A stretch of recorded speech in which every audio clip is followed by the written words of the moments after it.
During play, you can describe. Describe what the children are doing. Describe what you are doing.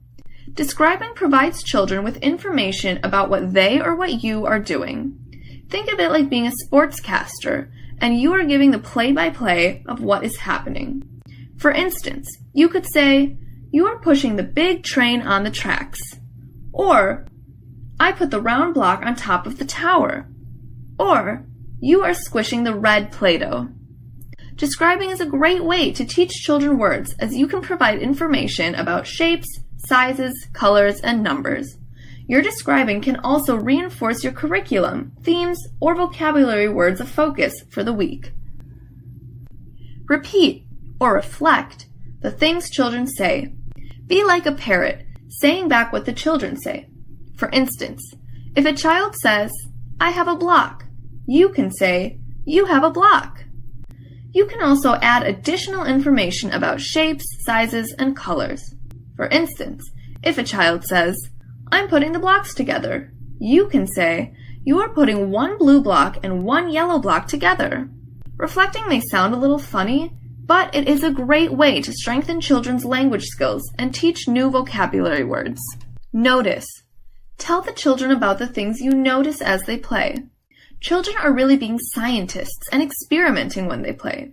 The things you notice can help them draw conclusions and learn about cause and effect. You might be playing with a child as he tinkers on a toy piano. You can notice what is different about the sounds as he hits each key. Or you may notice how a child can throw a tennis ball further than a basketball. Your noticing can help children strengthen vocabulary. When playing with shapes, you can notice that a square has 4 sides while a triangle only has 3. Even math can be taught through noticing. You can notice that a child has 3 blocks until she gives 1 to a friend, and now she has 2. Wonder. You can also get children to think by wondering out loud.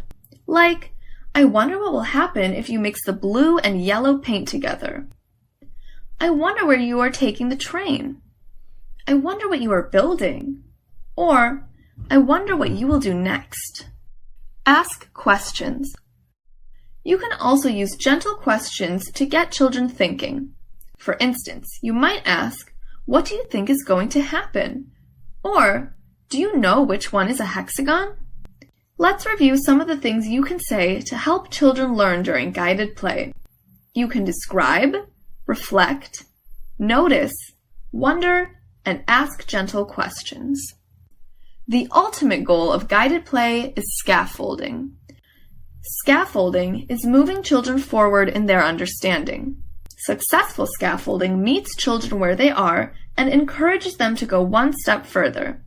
Scaffolding is building a connection between what the child knows and what they need to know.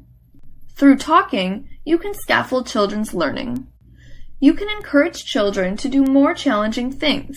You can also scaffold by introducing new materials. You can also scaffold by introducing new activities that build on children's play. A commitment to play-based learning makes education fun and fulfilling for children. Play is intrinsically motivating for children, so learning through play comes naturally to them. How do you use play in your classroom? What changes do you want to make? Take some time to plan out how you will use the information in this training in your class.